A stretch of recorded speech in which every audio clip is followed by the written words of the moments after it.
Morning, everybody. Thank you for coming out. Thank you for supporting OWASP. I really enjoy OWASP. I was fortunate enough to be involved when OWASP got started.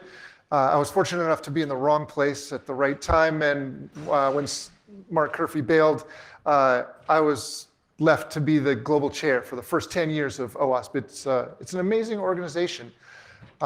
It's been easily the most rewarding thing that I've participated in my career. It's helped me grow immensely, and I made a ton of great connections over the years. So I thank you for supporting it. It's a really cool organization. So this is a new talk for me, so I really need a lot of moral support from the crowd. So we'll give this a try and see how it goes. I've been doing AppSec since the late 90s. I accidentally got into AppSec. I happened to be a developer who was working in security in the late 90s, and GE came to I was working at Exodus Communications, if you're a big data center company during the dot-com boom. It's gone now. And GE came to us and said, hey, we need every line of code reviewed before it goes on the internet for security. And everyone's like, sure, we can do that.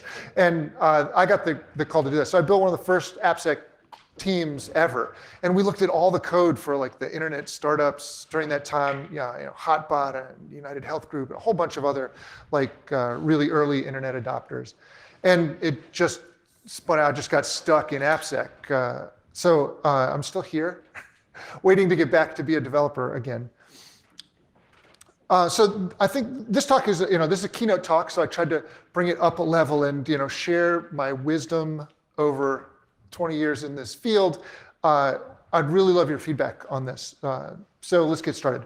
So the first thing is, and I know you all know this, what we do here, securing software, is critically important. It's actually number 4 on the World Economic Forum list of stuff that will probably destroy the planet, behind infectious disease and climate, what do they call it? Uncontrolled weather, things like that. It's really important problem. And so almost everything that matters in life is now controlled by software. And as we'll see, we're not very good at writing secure software.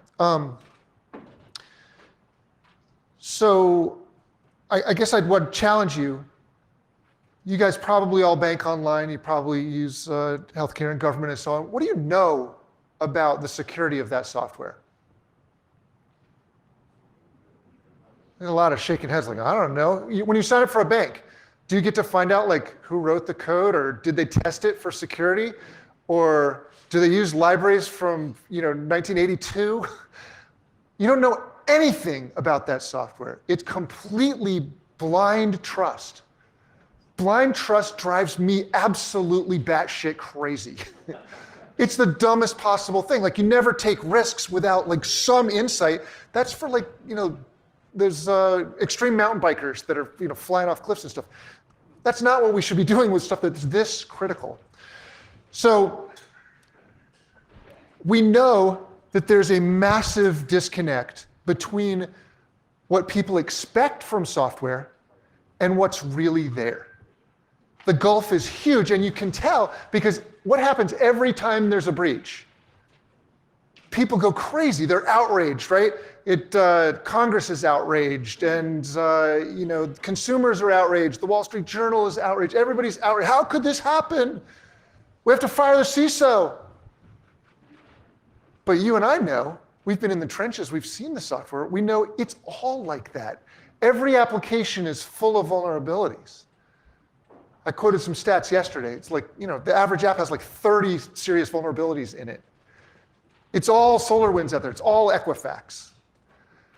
And this outrage tells you that there's a communication problem. We don't have a shared vision here. So I think the core is that we're not answering the question, the big question. So are we secure? We do all this stuff, like I wrote here. We tested all the things with OWASP and NIST and the fuzzing and found some crazy, scary stuff. And it's all in this PDF report. And we used actual tools, lots of tools, and on. But at the end, it's and thank God we were here. or it would have been a freaking disaster. But at the end of that, you still don't know shit about whether something's secure or not. And that's the problem. We're not actually answering the question. So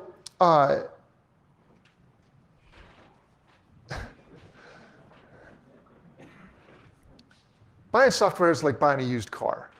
You buy a used car, you really don't know what happened in that car before you bought it, right? Could have all kinds of problems. Could have a bent frame, bad engine, piston blew up, whatever. You don't know. It's a blind transaction. And that's why you get shit money for selling a used car in the used car market.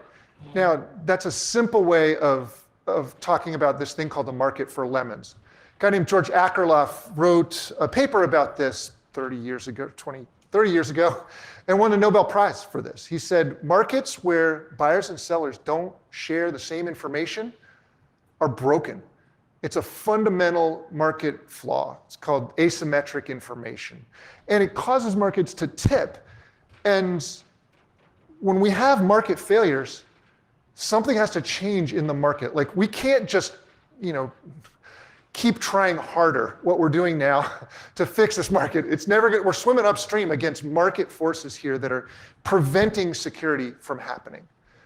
So, OWASP's mission, from when I was in charge, OWASP's mission was to make application security visible so that people can make informed decisions about application security risk. Specifically because of this. We want to try to fix the market, because if we fix the market, everything else will be easy. We won't be fighting to get people to pay attention to AppSec. We won't have the same vulnerabilities in the OWASP Top 10 for 20 years. I wrote the first OWASP Top 10 in 2002. It's 19 years. And there's still roughly the same number of vulns in apps. But even worse, it's the same vulnerabilities. 20 years later, we haven't, look, I love all the stuff that people do at OWASP. There's tons of cool tools and tons of interesting projects by really smart, dedicated people. But nothing's changed. So you might say, hold up, Jeff. Wait a second, slow your roll, buddy. We're doing all this stuff. We're got all these best practices. There's like OpenSAM, it's got like 100 practices in it. We're doing a bunch of them. We're spending millions of dollars on AppSec. But the evidence shows it's not working. We're not stamping out classes of vulnerabilities. We're not making progress in the OWASP Top 10. Like, I kind of thought we'd, fix a few of those things in the OWASP Top 10 and we'd like raise the bar over time. But it's still just the same stuff. That's crazy. I want to make things actually better for my kids and yours and everybody. So is it crazy to think that maybe, just maybe, and hear me out here, compliance guy, hear me out, maybe these things don't work? And I know if you're in security, you're probably like, but I gotta have my security requirements. How can we do anything without requirements? Well, I don't know. It feels right to me. Like, I love all of these things. I've done all of these for 20 years. I'm really good at a lot of these things. But I'm starting to doubt myself. I've written tons of secure coding guidelines for companies, but I don't think they really read them. I don't think they're affecting the developers, and I bet you if you ask them, they will tell you I don't know. So this is really unpopular opinion because these things are like orthodoxy to security folks. Security folks are locked in to a very waterfall mindset. Requirements, well, threat modeling maybe, security architecture, implement, test, deliver and monitor. Very strict thinking around that. So you might ask, well, shit, how do we get out of this? Who do we blame? Who can we hold responsible for this? And actually, there's just nobody to blame. I really want you to think about changing the game. And it's the words of Ice-T. Don't hate the player. Don't sue the developer. Don't blame the CISO. Blame the game. It's broken right now. So I'm focused on trying to fix the game. I think application security is at a crossroads. On the one side, we can keep trying this waterfall-based, siloed approach, and expert-driven approach to AppSec that's slow and expensive and has never worked very well. That is option A. On the other side, we could reimagine the work here. Think about a way of doing application security so it answers the question, and also you can deliver it as part of a normal development process. Let's make it natural. So I'm going to try and explore that idea, and I don't have the solution. I have some ideas about the solution. So work with me, help me flesh this out. I do know that we're so attached to those practices that I had on the last slide that it's going to be really difficult to change the direction of this battleship. I just had this weird thought. I was like, what if the biggest risk to application security is the fact that we can't give up security requirements and those other practices? What if that's actually the biggest risk? That'd be very ironic that security people are now essentially, their mindset is essentially the biggest risk to us making change. So I want you to, for the next 20 minutes or so, free your mind and let's try this. So I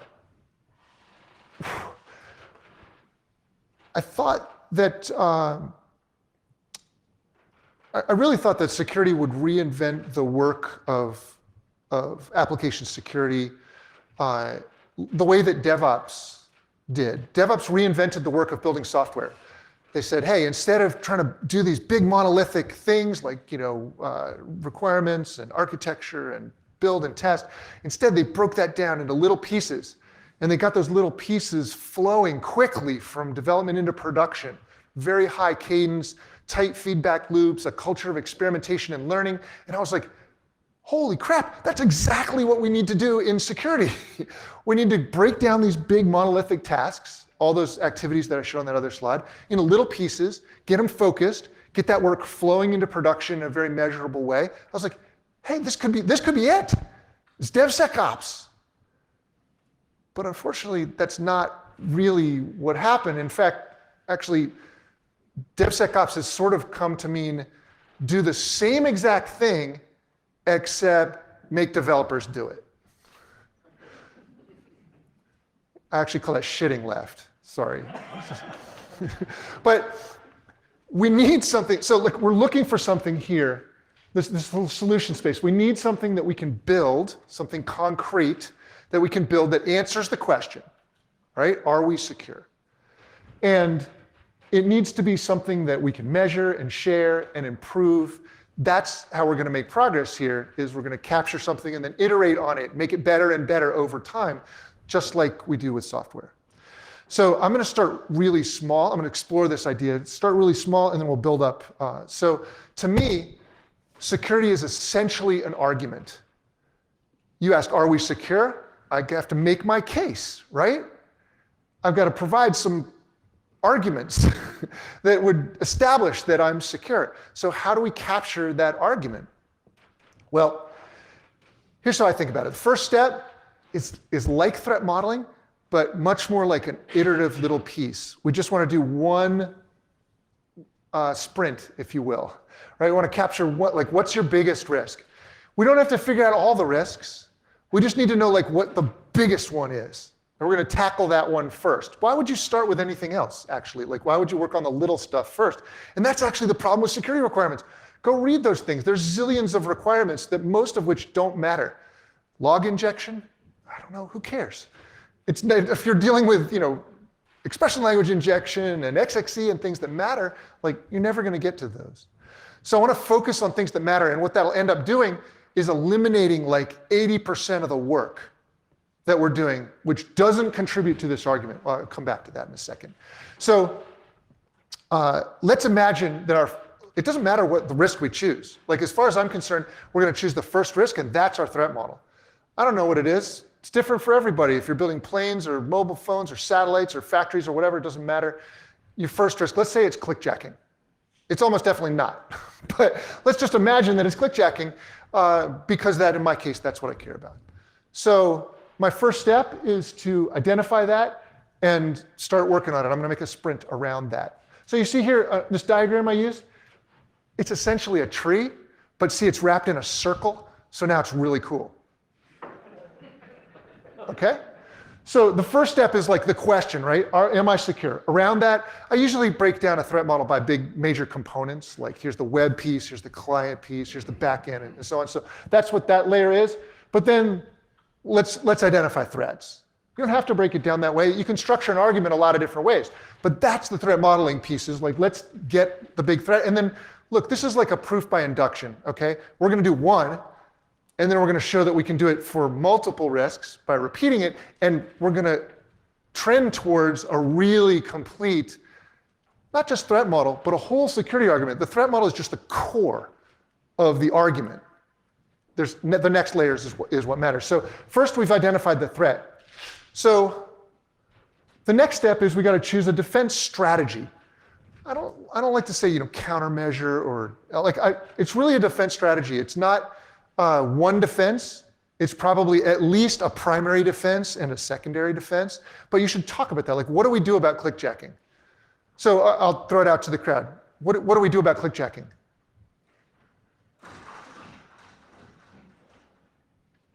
What would a good defense against that be? Great. Don't use what? I'm sorry, I can't hear you. Don't use iframe. Okay, well, the problem is the iframe is like the attacker is using the iframe, not you, but you're right, you're on the right track. That would be great. If we could eliminate all use of iframes, we'd probably be in a lot better shape clickjacking-wise. But your idea is really good. Like, let's set an X-frame options header on every outbound request. You could use CSP or some other things, but nobody uses that, so the ship has sailed. So let's say we want X-frame options, right? Maybe our backup defense is like we could put in some kind of intrusion detector that says, hey, if somebody's accessing pages without going through like the right flow, that might indicate an X-frame options attack. I'm sorry, a clickjacking attack in progress. So we can imagine like sort of different layers of defense. Okay, that's cool. That's my strategy. Now I can go build it, right? Developers can go make that happen, and we're going to need some evidence that this thing actually works. So this is like the third step, right? You got to know that your defenses are correct and effective. That's what security testing is all about. It's not about running a tool. It's not about creating a PDF file. It's not about managing vulnerabilities. It's about verifying that your defenses actually do what you want them to do. Those other things are just maybe parts of the evidence that you could use to support that argument. So most security testing doesn't support this. Like, most security testing is wasted effort. I see people testing for SQL injection on apps that don't have a database. I don't know. Probably not a great use of your time, but so much of this is wasted effort. Tools that actually most people don't know what the tool is testing for anyway. If you don't, you should really check out the OWASP benchmark project. It's a cool project that really tries to show what tools are good at and what they're bad at. And frankly, that's what you need in order to say, if you want to use some evidence that says, well, I ran contrast on this, you ought to know what contrast is actually really good at testing. That's how you can tell whether this is a good argument or not. But look, if your tests don't contribute to this, just don't do them. Just stop. It doesn't matter. If you've got requirements that don't help support this argument, don't do them. So at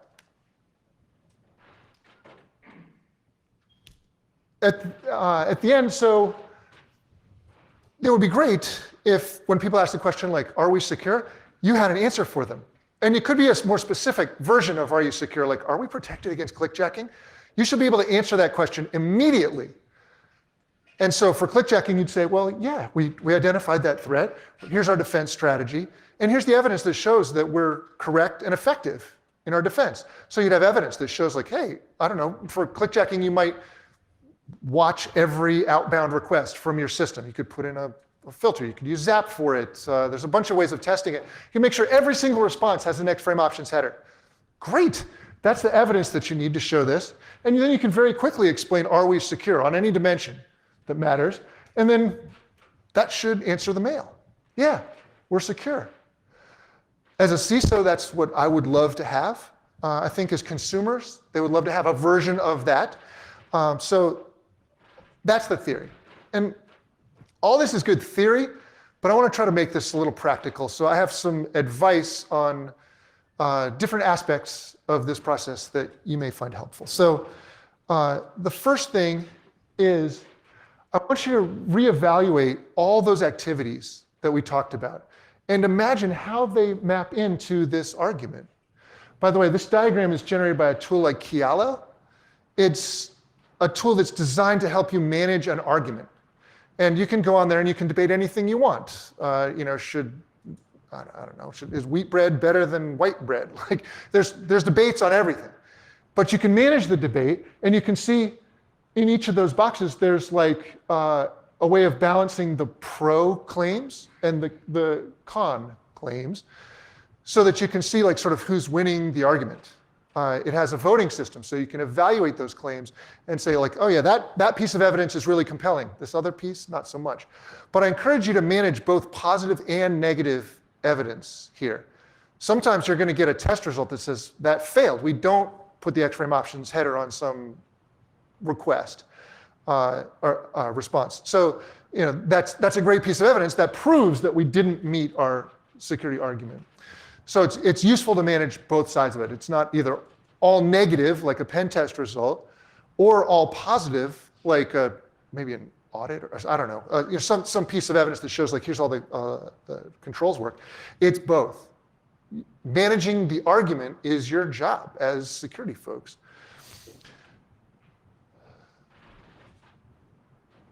So when I think about using this approach in a modern software pipeline, I think, well, hey, that's cool. Like that pipeline can throw off tons of evidence really efficiently that can support my argument. So you can automatically map output from some of these stages. Maybe really early on, you want to have some tool that looks for hard-coded passwords because they're easy to find in source code. Other things that are harder to find in source code, like data flow problems, maybe you want to do that later. And maybe you want to include some evidence from production that says, hey, you know what? We are never getting hit with any XXE attacks. So that's like a useful piece of information to balance into this when you're prioritizing the arguments that you're dealing with. But it's not about shifting left. I think shifting left is a really simplistic way of thinking about things. Shifting left comes not from security community, by the way, comes from the development community, just shifting QA earlier. Security is a little bit different. In some ways. I think there's a lot of cases when shifting right is the right thing to do. Really what you want to do is shift smart. Shift to the place in the process where the test that you want to do is fast and easy and accurate and compelling. And I underline accurate because accurate is so important. Every time you do something that's inaccurate, you have to have experts involved. If it's inaccurate, that means there's either false positives or false negatives. And so if it's inaccurate, you have to have experts involved. And that's going to slow down your process. You can't have a human-based process in a pipeline that has to finish in 15 minutes. Like that's a typical SLA for a development pipeline. So our goal today and for the next few years is going to be taking anything that's human involved, human in the critical path, and eliminating it. We have to get it out of this because software is moving way faster than security. We're getting farther behind. Even though OWASP is making progress, we're getting farther behind because software is going faster and faster.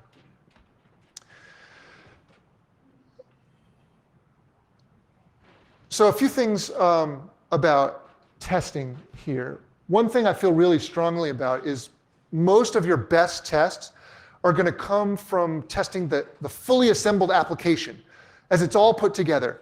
It's not just the source code in some repo somewhere. That's a very limited view of the application. What's not there? Well, a lot of stuff. The app container that you're running is like the app server is not there. The runtime environment that you're using and all the libraries associated with that, not there. The config and the backend connections and the data are not there. So you really get this kind of limited view of an application. If you want to find something like maybe a library with a vulnerability in it, the place to measure that is after you've assembled the application. It could be in a test environment, could be in a performance environment, somewhere where it's all built, put together, and you've got data flowing through the application. I call that the runtime reality. And it's important to test that runtime reality because it's the most accurate view. There are some things that you can accurately find in source code repos. It's just not a ton. And again, anytime, if it's not accurate, then you're going to suffer false positives and false negatives. So like this is the most accurate place to test a lot of things. So I encourage you. So getting back to the shift left idea, some of the idea there is to shift it earlier in the process so that it's cheaper to fix at that point. But if the whole pipeline only takes 15 minutes, like if a developer checks in code and 15 minutes later you have this running tests, it doesn't really matter, right? You can get security feedback to the developer really quickly, but you're taking advantage of the runtime reality. So that's why I think this is important. Next thing is to optimize for learning. So, look, developers are really good at building things. And if you frame the work up right, they can do most of the stuff in application security themselves, particularly on their applications, if you tell them what they need to produce. So optimizing for learning is interesting. It's not optimizing for volume, to find a ton of vulnerabilities. It's not optimizing for speed even necessarily. It's optimizing for learning, because what you want to do is ultimately get to this VER, this vulnerability escape rate, and bring that down. Most folks just measure like how many vulnerabilities did we find? Oh, we found 50 or 500 or whatever. And that's a measure of success. That's a terrible measure of success. A better measure is MTTR, mean time to remediate. Like now you're actually fixing vulnerabilities. That's better. And you can bring that rate down. If you look on this chart is actually pretty accurate. If you look at the blue line, that's static analysis. Average mean time to remediate a static analysis finding is 315 days in a large, complex organization. That's way too long. And like the area under this curve is attack window for attackers, right? So with IaaS, we've been able to push that line down to like 8 days on average for vulnerabilities to get fixed. That's much better. It's not as good as it can be. We have seen some organizations get to a single day. That's cool. Focus on MTTR, but ultimately, VER, the vulnerability escape rate, is better. That means the rate at which new vulnerabilities are being introduced. And it's based on the defect escape rate, which is a common term developers use. If we can get that number down, that means all the work to find and fix those other vulnerabilities goes away. So you're preventing these vulnerabilities from existing in the first place. That's where we want to be, is where we're not introducing lots of new vulnerabilities. So focus on your VER. How fast are you eliminating new vulnerabilities? And we have seen big organizations get down to less than 1 new vulnerability per month. That's really powerful. That's a healthy program. That's what I mean by optimize for learning, because that's what reduces the effort associated with AppSec, and frankly, there's not nearly enough AppSec people in the world to do all the work. So we got to reduce the volume.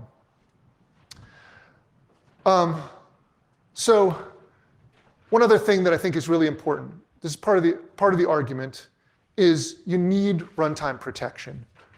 Runtime protection identifies attacks. It'll show you who's attacking you, what attack vectors they're using, which systems they're targeting. You need that visibility if you want to do good threat modeling.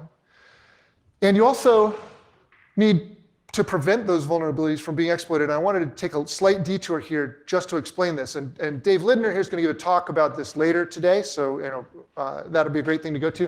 But this is an example of expression language injection. It's the kind of flaw that took down Equifax. It's the same flaw that was found in Atlassian Confluence a couple weeks ago. It's a big deal. It's a total host takeover in like one HTTP request. So it's really powerful. And it always works sort of the same way. The attacker sends some malicious input. There's the red lines here. That input goes to an expression language engine, and then the expression language engine evaluates it and runs the command. I gave a demo of this yesterday. And so you can run a runtime.exec and launch a native process and take over the server. It's really just that easy. There is another possibility here, by the way. The data might come from a trusted source. Like if an attacker gets some data into your trusted database somehow, then that data can flow through a different path and end up getting in runtime.exec that way. So runtime protection hardens the expression language engine. And without getting into a huge amount of detail, because Dave's going to cover this later, but on the front door, you can prevent untrusted data from going in to the expression language engine. That stops a whole bunch of attacks. And then for the trusted data that comes in, you can actually seal off the back door. And this is really a sandbox, is you're preventing dangerous things from happening from within an expression. So you're protecting the front door and the back door, or the floor and the ceiling or whatever, to take expression language injection off the table. And I demonstrated this yesterday with an open source tool called Jot. It's really simple. Anybody could add it to their application platform. It doesn't really add any performance hits. It's very fast and efficient. And if Equifax had been using it, they wouldn't have gotten breached. We can take whole classes of vulnerabilities off the table using runtime protection. And at a minimum, I don't think we should give up on code hygiene, but at a minimum, we should have this as a double check, a protection in place to make sure we don't get exploited. Okay. I'm doing on time here. Okay, good. So I think this is really interesting. I started talking about nutrition facts labels for security at OWASP conference in 2004. And I made up a cool little cereal box panel example that would say, hey, here's some of the kinds of stuff we could put on a label. Here's how you built the software. Here's how it was tested. Here's libraries, ingredients, all that stuff. And that idea is finally coming to fruition. It's really kind of cool. In the White House executive order that came out, I don't know, earlier in the spring,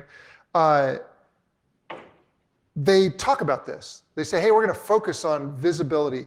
We're going to look at creating a labels program. We're going to make people generate SBOMs or software bill of materials. Anybody hear of that? Yeah, that idea seems to have a lot of traction. It's really, so just to be clear, I think it's like moving 3% of the way to where we need to go.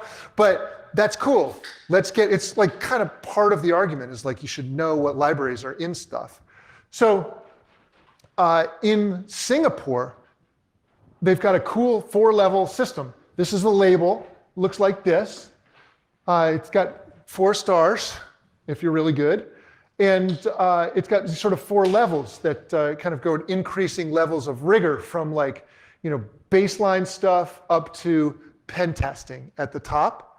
And a nice range. I don't know if that's exactly the right range. Like I'd love to see it more like, hey, you made a really strong argument at the top of the list. But it's not bad. I believe in pen testing. It's a good approach. So this scheme is out there. People are using this, and there's a bunch of products that have been evaluated, and it just got adopted in Finland. So now they're partnering together on this same scheme. The US is looking at this. So they mentioned in the cybersecurity order, the White House directed NIST to go implement a study that would look at how we could do a labeling scheme. There's a zillion different labeling schemes out there for different industries. And I just want you to think about this. Let's do this. Who can name a label that's on a product that you buy, or, that gives you information about safety or security or something? Yeah. Lego building blocks. Legos have a warning on them? Yeah. Awesome. Don't eat them. Okay, so that's a negative label, right? Like, don't eat this. Cool. What else? Prop 65 warnings for California. Oh yeah, is that like some chemical? I don't know. We don't have that in Maryland. Okay, cool. UL is like a whole family of labels, right? So yeah, that's got a nice testing built-in program, a third-party label. Yeah, that's cool. What else?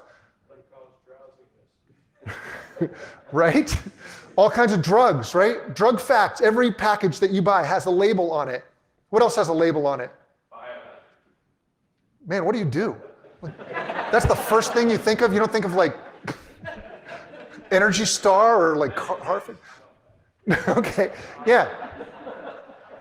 Turns out there's labels for almost everything. There's like MPA ratings on movies. Labels work. They change markets. And the reason they work is because they fix that asymmetric information problem, right? They share a little bit of information about what's in a product and they drive rational market behavior.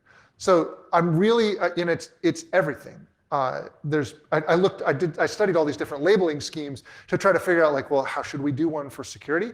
And if you're interested, I won't bore you with it here because it's super nerdy, but like I looked at it and I gave a report to NIST on like what kinds of things might work in security, but I think we can do this. I think this can work. And OWASP should be involved. Like somebody should fire up a labeling project and start experimenting with this stuff. It works not only at the huge market scale, it works inside your company too.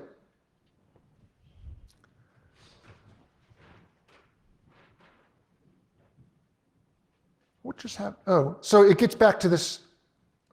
It gets back to this idea, I didn't mention this. It gets back to this idea I have of security in sunshine. When we do security in sunshine, then everybody has the same information. We make rational decisions, and then actually, like this is not a path to perfect security. That's not something that I want. What I want is the right level of security. So there's no disconnects between the people using the product and the people that are producing the product. I'm fine with stuff that's dangerous. As long as you tell me, like, then I'm making my own decisions. Then the market can decide what the right level of security is. So let me wrap up with the right slide. Application security is in its infancy. I've been doing this for, it feels like forever, for so long, but it's really just getting started. And I want you to compare this to like the automobile industry. Ralph Nader was jumping up and down in the 1950s, complaining about cars like the Corvair and cars that, Pintos that explode on impact and things like that. Over the next 50, 60 years, the automobile market changed dramatically. Now we've got mandatory seatbelts and crumple zones and LiDAR and all kinds of cool safety stuff that make cars a lot safer than they were then. That same transformation can happen in security. It's really up to you. The people in this room, the people that care enough to come here are the people that can help make this come true. And we can make it happen fast or it can happen much, much more slowly. But there's a lot of things that are going on, particularly related to the executive order, that I think can actually make a difference. But I have a vision of a future where when you use software, you'll understand what the risks are. You'll understand what the reasons are why you should trust it for what you're trying to use it for. And that to me is, if we can get that done, that would be a massive contribution to humanity. So that's what I'm spending the rest of my days doing. With that, I'll stop. Please ask me anything. We've got, I guess, at least another 10 minutes. So I'd love to get some questions from you all. Oh yeah, great. Yeah. Can you sum up? So you amusingly and crudely mentioned, moving left instead of, like shifting left. Like you had a summary of how you would classify like your approach to that kind of methodology instead. You mentioned like forcing all of the work on the engineering teams when it kind of be like a factory. Yeah. Can you just summarize like what the better approach would be? Yeah. To getting initiatives work by engineering teams, for instance. Yeah. I really think it's about, so there's two pieces. First is we want to get development teams focused on the work that matters, the work that contributes to this argument that we're trying to make. So that's the first thing, is we got to make sure they're doing the right things. Because if developers are doing stuff that doesn't contribute to this argument, like I think they would complain about busy work fixing vulnerabilities that don't matter, chasing false positives, all that kind of thing. That's part of it. But the second piece is what I would call shifting smart, is let's do that work in the most efficient way possible. And it's different for different projects, different languages, different platforms, different environments. But let's empower the developers to make that choice. They are really good at building stuff. They can automate this stuff way better than the security community can. We are a dance partner in this thing, but we can leverage the infrastructure that's already, oh, geez, I put up the wrong slide. I wanted this slide up. We can help them figure out the right place to do this, the right way to do this, and make it the most efficient way to test this possible. So that we can, ultimately, my vision is a pipeline that's strong enough that anytime you make a change, the pipeline will verify security automatically. That really has to be the goal, because anything less means humans are in the loop and it just won't scale. There's no possible way. Hey, Jeff. Hi. Thank you for the talk. And I totally agree regarding to the whole concept of visibility. And I want to say specifically for the security labels. Yeah. And for the time being, do you think the OWASP ASVS is, it has 4 levels, right? Yeah. Maybe that's a good starting point, because I start to see some like pen test vendors, they give you the report, pen test report, and it also say, okay, you are at ASVS level, I don't know, 3, and I can imagine some client which will buy product will start to ask. So do you think that's a good starting point? It might be a good starting point. I wrote the first version of the ASVS. I'm really, I think it's a good thing. Like, what I wanted to do was kind of take the OS top 10 down a level and focus on kind of the most important things in each category. And I think they've made great improvements on that project since I was involved. I actually think the label should be, like having a separate set of requirements that has nothing to do with the application is a little weird to me, right? It's like, probably a bunch of the requirements in ASVS don't apply to the thing that I happen to be building. It's not just web apps out there, right? There's software in blenders and dishwashers and airplanes and fighter jets and factories. And so like that set of things, it's a good set of things, but it doesn't apply everywhere. So I would much rather see the label be tied to the argument. Like, it should be a reflection of the whole argument, just abstracted way up to a level that consumers can get their head around. I think a really simple label is better, actually. Something interesting about labels, you're not trying to influence the buyers, really. And it seems like the label should be influencing buyers. Like, you should read the ingredients and go like, oh, I don't want to eat arsenic in my Cheerios. But actually, in almost all the different industries that use labels, the first thing that gets affected is the producers, because the lawyers won't let them produce product that is 100% arsenic. And so once you start putting it on the box, the lawyers get upset, and it fixes the producing side of things. Later, it took like 30 years for people to start reading food labels, but the vendors started improving their products right away. I'm going to jump in on that. So that's it's a great point with labels. And I think it's the producer side, right? If you look at like NHTSA crash ratings, Yeah. the majority of buyers don't look at them, right? Like, they sort of expect it, but what's happened is no one produces a car that doesn't have a 4-star or 5-star crash rating, right? Because it works that way. I think there's another aspect of that maybe you missed in your argument, and I think it's worthwhile to point out in software, right? When we think of other things that we depend on, and I was thinking, you stepped up, the floor, the little stage there was creaking, right, when you were walking a little bit. But we do this in life every day. Like, all of us in Austin drove on bridges to get here. And how many of us looked at the composition scale, the maintenance rating of the bridges? Those ratings exist, right? The DOT has them, but we don't look at them. Yet we still trust them enough to just drive on them blindly. Yeah. So blind trust isn't necessarily, it's something we do all the time, The challenge is how do we create the right incentives for Well, that? it's not really blind. If you know that there's inspectors out there that are looking at it, Right. it's more like herd immunity here. Like, Yeah. you're taking a free ride on the freeway. You're taking a free ride on the work of all those You are. other people. And But I think- it's because it's visible in the market.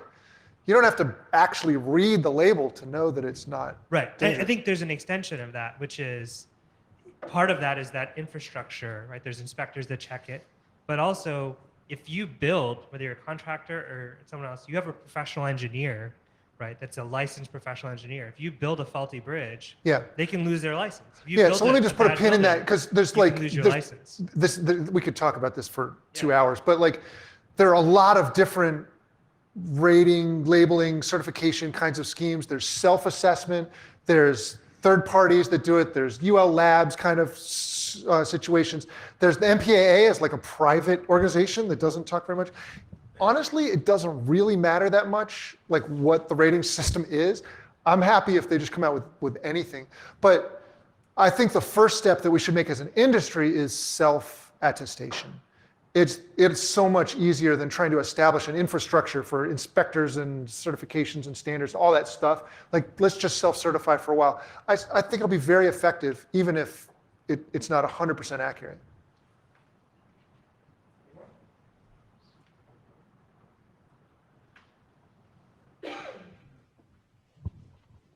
Another question related to the labeling. Sorry. People love labels. Well, because you're going to spend the rest of probably, major part of your rest of career on this. So you're more interested in the labeling for the consumer, I mean, ultimate people who use the product, or also include the, we have a complex software supply chain, right? Sure. And so I think the labeling may be different for the customer who also build software. Oh, so that's versus interesting. the So, end yeah, I get it. user. Yeah, so when you're buying like parts for stuff, you often get not just a bill of materials, like a really high level thing, but like a material safety data sheet. Like there's much more detailed information available for integrators and vendors. Like I think that's coming. Like SBOM kind of has some of that stuff in it. For me, it's like a piece of the puzzle, and I worry that like we're going to way over rotate on SBOMs and forget about all the other parts of a running application that can introduce risk, because third-party libraries are just a little piece. And in fact, I mentioned this stat yesterday. Only 7% of the open source code in an application ever runs. Typical application breaks down, if you got 100% of the code, 20% of it is custom code, and the other 80% is open source. But the problem is only 6% of that total application is open source code. So that means 7.5% is actually what of the open source code actually runs.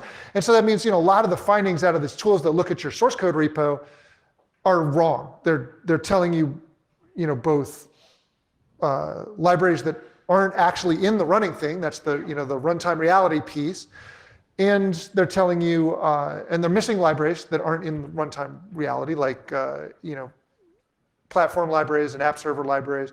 And a lot of times what they report is not exploitable because that code never runs. So I consider those false positives. And I think we need to do some work on SBOMs and accuracy, because they're often kind of misleading. Great. Any more questions? Here we go. Romeo. Let me guess, threat modeling. Jeff and I worked together way back in the 90s. So I guess the one question, and I agree with you talking about RASP, you're talking about labeling. I'm good with all those things.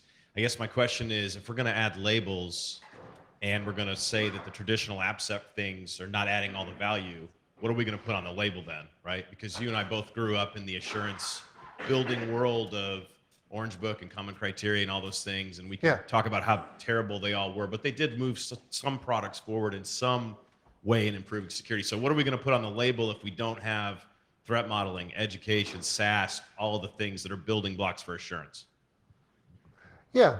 So first of all, I would say that a lot of that work in the Orange Book days actually was wasted. And like the Windows NT C2 certification, actually, Microsoft hired a separate team to go build documentation, never had any influence on the product. They just built a ton of documentation, submitted it, got it certified, and it was a security disaster. But my big point about this is not to completely throw away all the things that we've learned to do and know and love. This rip, mix, and burn is really what I mean, is like, it's this stuff, someone still has to, verify that code works, and, someone has to think about threats, and somebody has to come up with defense strategies, and all those things have to happen. But we need to, that scene in Apollo 11, where they've got like all the scientists in the room, and they come in and they dump all the parts, and they're like, we got to make this this round thing fit in this square hole, or the other way around, whatever.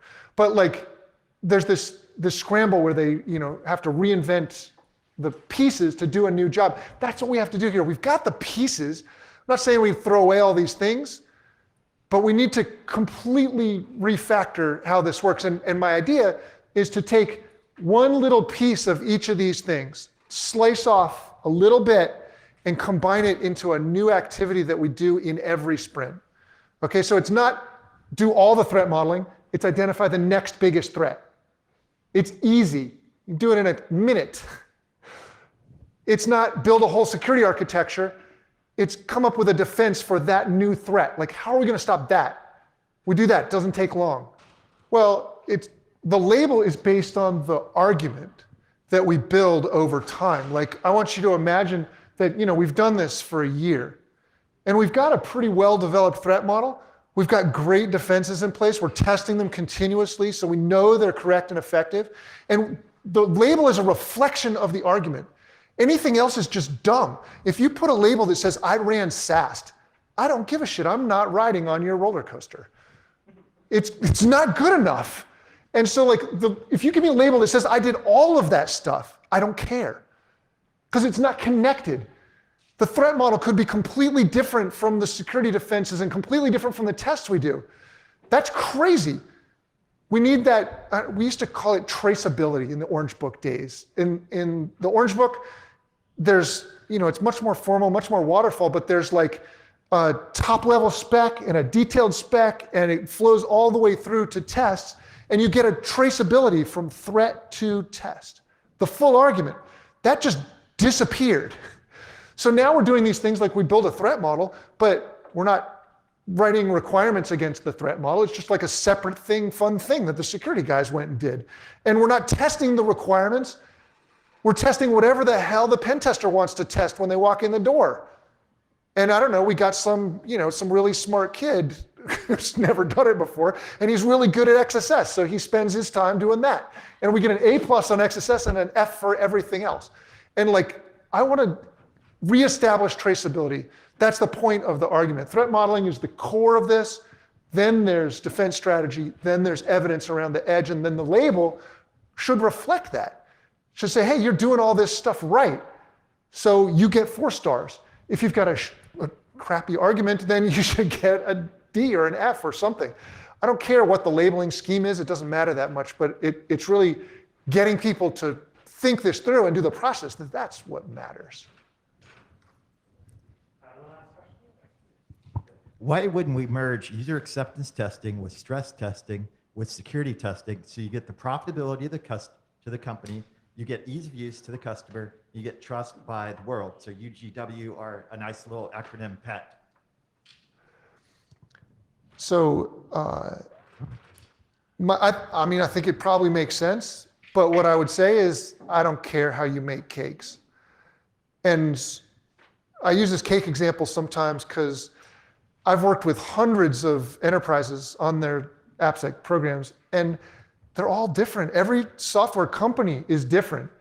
And the cake analogy is like, imagine like, a small mom and pop wedding cake shop. They do stuff with, hand tools, and they make great cakes. That's a perfectly fine business.